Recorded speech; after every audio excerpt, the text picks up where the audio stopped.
Hello, everybody. It's great to be here one more time today. My name is Gary Fowler. I'm the CEO, president, and founder of GSD Get You Done Venture Studios, premier AI and quantum venture studio located in the heart of Silicon Valley. I'm a 17-time serial entrepreneur with several unicorns under the belt. I was on the original management team at Click Software, which was sold to Salesforce for $1.35 billion, and also Eva.ai, an AI HR tech company that I co-founded with Dr. David Yang.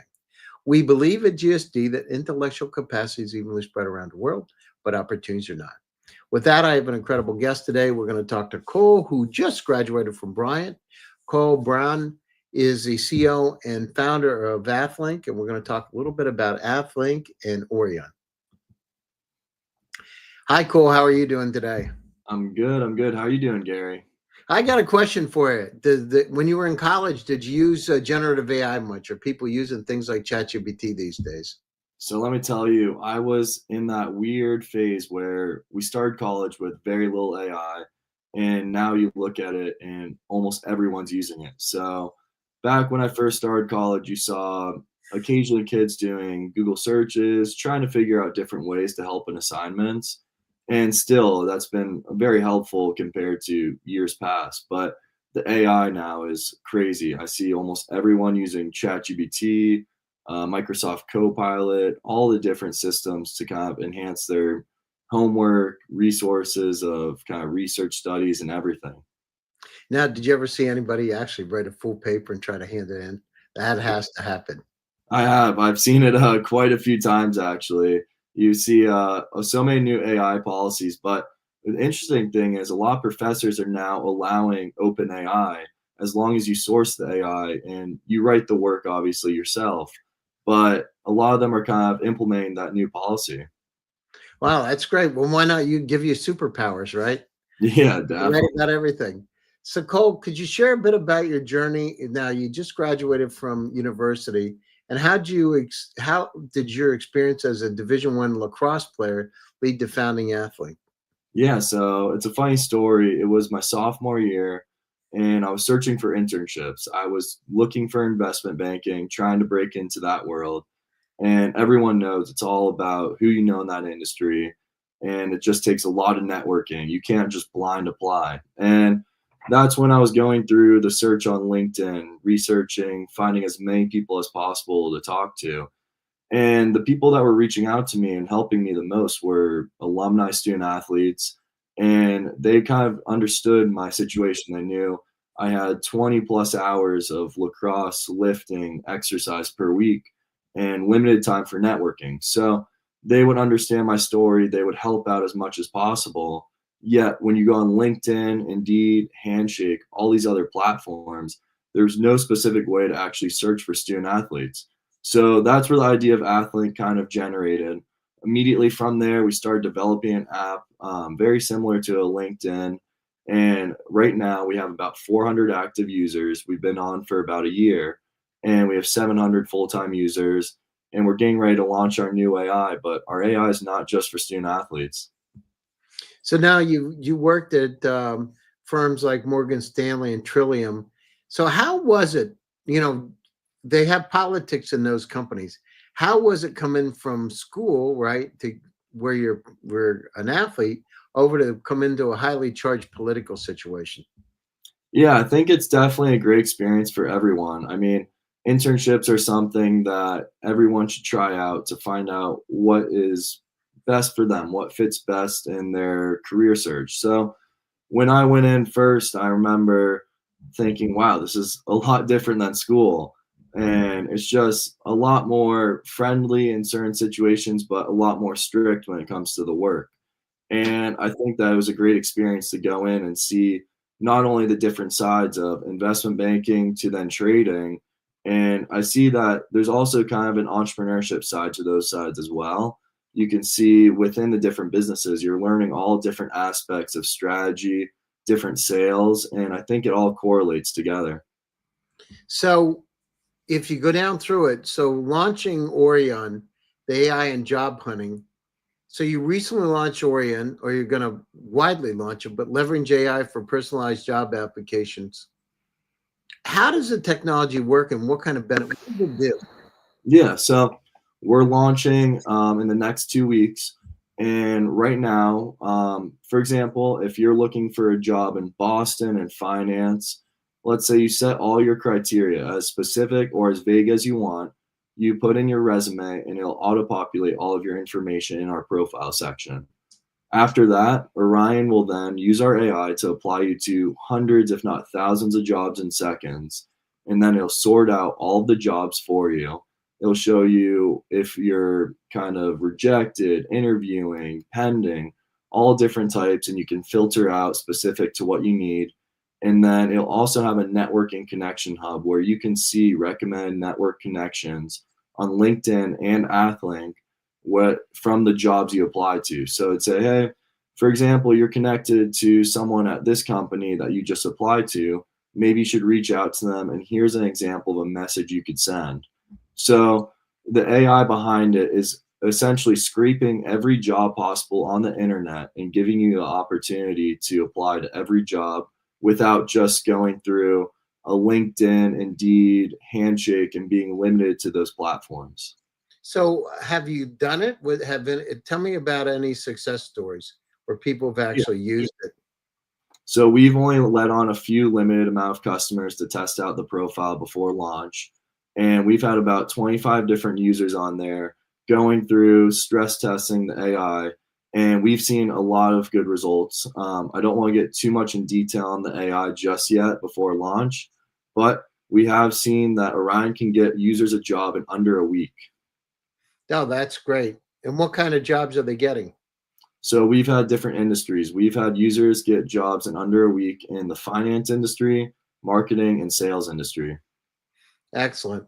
So, um, in your view, how is AI going to transform job hunting and career advancement for young professionals? You know, it started. We spoke about earlier about how AI has impacted the schools with things like ChatGPT, but what is it going to do for young professionals over the next 5 years? I think that's a really interesting concept. So right now, when you talk to career centers, they'll tell you on average it takes 300 applications to get one interview. So if you imagine that students are now taking time out of school, taking time out of their homework life, and they're spending days, hours applying to all these jobs just to get one interview from a company they probably don't even know much about or don't even want to work at. So I think AI is going to be an interesting concept in the career search. Right now, there are a couple competitors out there that claim to, I guess, auto apply to different companies across platforms. But when you look at reviews, majority of them are either they're posting fake jobs, they're either just an attachment that you still have to Why do fill. they do that, Cole? Why do they post fake jobs? That's an interesting thing. I'm not 100% sure why they would do that. It almost feels like a scam when you go on there, and you can read reviews directly through Google, Reddit, all different sources. And you can see, for example, one user said he applied to over 3,000 jobs and he didn't get one interview, he didn't get one response back. And he was just like, hey, you know what? I don't think this is legit. For example, Sonara AI, based out of San Francisco, they shut down, I believe, in 2022 due to kind of people believing a fraudulent post. So we've seen it before in our competitors, but I think the AI landscape of career search is going to greatly help out kind of really understanding where you want to work and how you can get there in a quicker way than just blind applying to thousands of jobs. This way you can network, you have time to understand what companies you're applying to, and you understand really what do you want to do in this world. Yeah, no, that's interesting.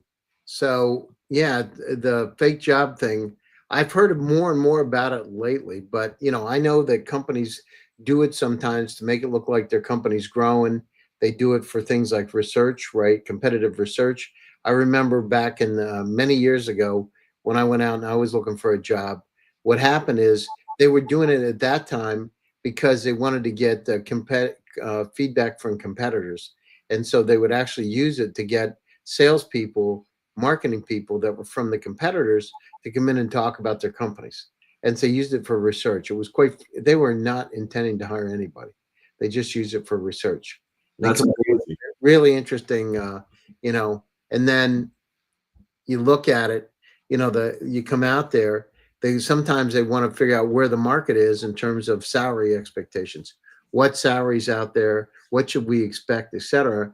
But you get all excited about going for a job interview and you find out that's the real deal. So it's interesting. And now with bots and everything else, I mean, you could do all kinds of analysis, right, on those candidates and come up with what you should be asking, how much should you really be paying, right? And how, what's the low end and high end.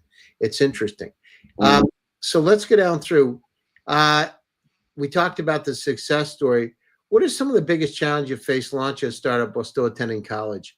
And how'd you, because you said you were doing 20 hours a week working out for lacrosse, but what kind of challenges did you have and how did you address those challenges? Because you're going to school, you're trying to graduate, you want to be an athlete. What kind of challenges did you have? Yeah, so I think there's challenges within the company of the AI aspect that I'll get into after, but obviously you have the time management, and that's going to be one of your biggest things. I mean, I would build out a schedule every day on my Google Calendar, going from details of hour to hour of what I'm doing every minute of the day to figure out how I can be most efficient. And I think realistically, time management is going to be your biggest friend, and it could be your biggest downfall if you're not managing time well. And within there, I mean, we had lacrosse, we had school, you have homework, but Bryant University is a great school because they'll offer you kind of opportunities to fulfill your entrepreneurship journey while kind of working on your other classes and your other course level. So within there, they actually helped me out. I did a direct study at the end of my senior year where it was essentially a class all about AthLink and pushing through and understanding how I can do it better. And I was mentored by different professors all throughout the school to help me pursue my dream and pursue my company. But looking at the AI side challenges, now we'll see a lot of companies will say, hey, we don't want a bunch of AI applications coming through on our platform. Well, the interesting thing is when a user applies through ORiON, the actual company doesn't know AI applied for them. It's almost as if a human applied directly on their website, and they'll get an email, they'll get responses as if it was a human applying, and we have on there, you'll have tailored custom resumes, cover letters that are specific to the jobs you're applying to. So with those AI challenges, we definitely were going through, figure out anything and everything possible to make it as humanized as possible. But there are always those challenges. They're always going to be popping up, but we'll always be there combating them and then helping out the recruiters on their side too. By the way, you're in the Bay Area right now, correct? I am. And Bryant's in Rhode Island, correct? Yeah, correct. Well, and it was actually the guy from Tupperware actually donated the land, if I recall, for the university. So why did you go there? It gets pretty cold compared to Northern California. Why did you go there? Because of the sports or because you like lobsters? I was in love with lacrosse. Since second grade, I've been playing lacrosse, and that was my life. I was just full-time athlete growing up, and it was my junior year. Coach Pressler, originally at Duke, took over the Bryant program, really built it up. He recruited me junior year, and next thing you know, I was headed off to Rhode Island. I visited twice. I loved everything about it, loved the program, loved the school, and it was just the perfect place, the best decision I've ever made. I mean, the seasons are a little different there. You definitely get a little colder weather, but I love all four seasons. A little colder. Come on. I've been up in that area in Boston and Providence, Rhode Island, Newport area, and summers are beautiful. I got to say that. But the winters, boy, they can be tough.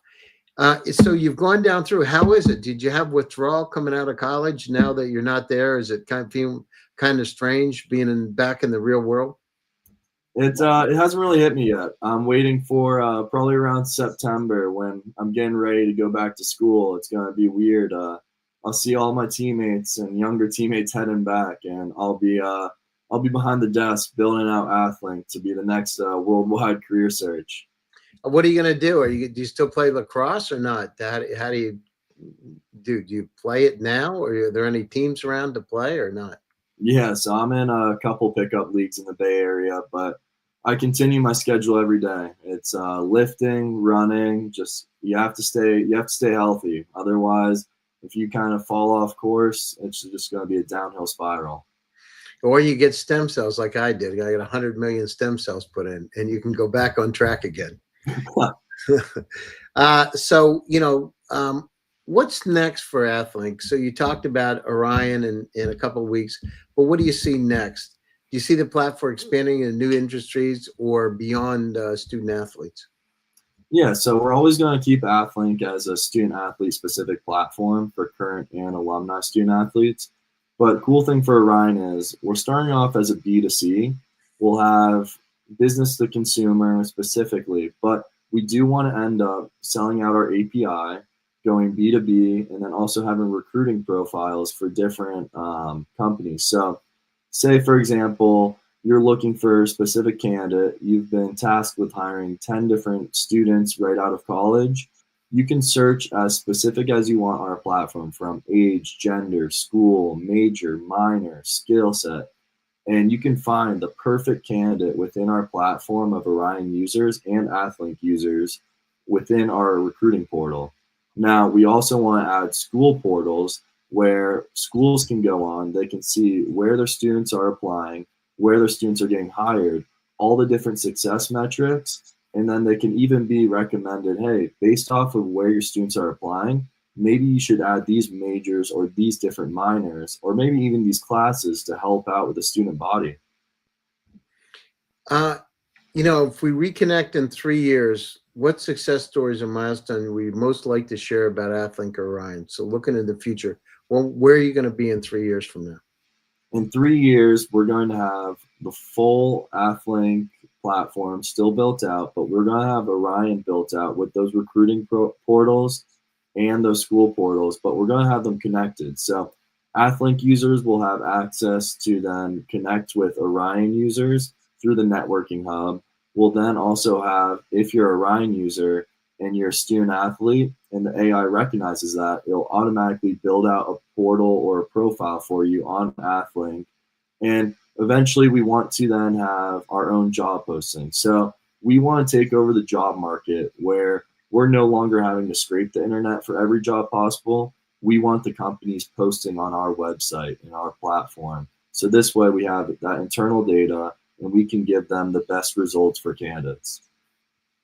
So for student athletes listening to this podcast right now, what's your best advice for transitioning smoothly from athletics into becoming an entrepreneur? I think my advice is don't stop.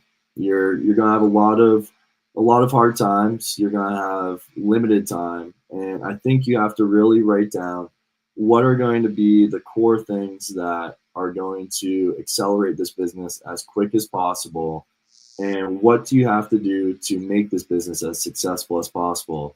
From there, you have to manage your time perfectly and don't stop. Keep grinding, keep pushing through, and be inspired by your growth.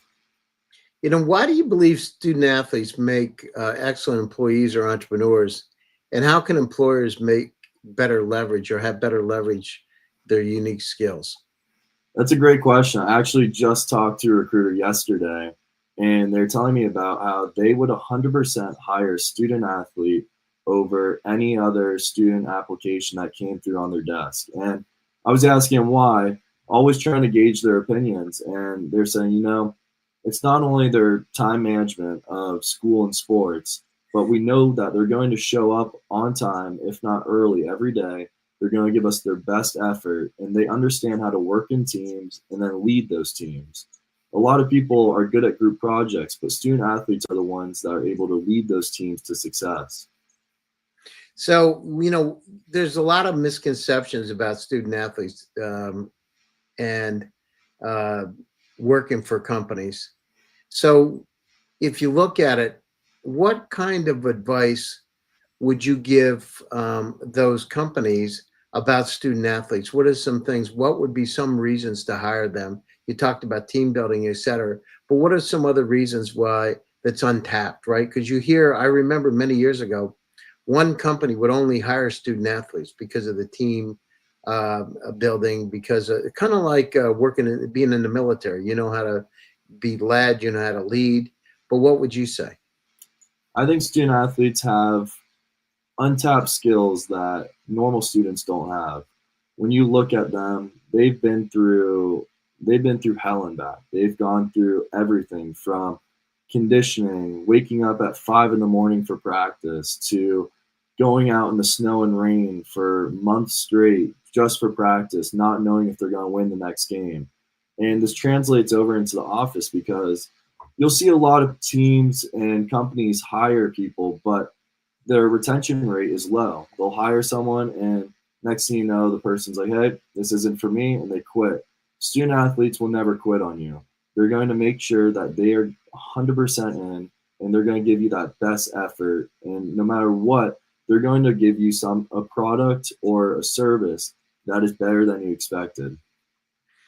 So, you look at it and, you've made the transition over. It wasn't easy, right? And it never is being an entrepreneur. I did it in my first company. I was 21 when I got started down the journey, and you had to learn a lot because books don't teach you about, the internet doesn't teach you about how to lead a company, or what it's like to take $100,000 out of your pocket and have a credit card, put stuff on credit cards in order to pay the bills. But that's just the way it is, because risk is really important in being able to manage risk. But how do you address what's one misconception employers have about hiring student athletes, and how is AthLink addressing those misconceptions?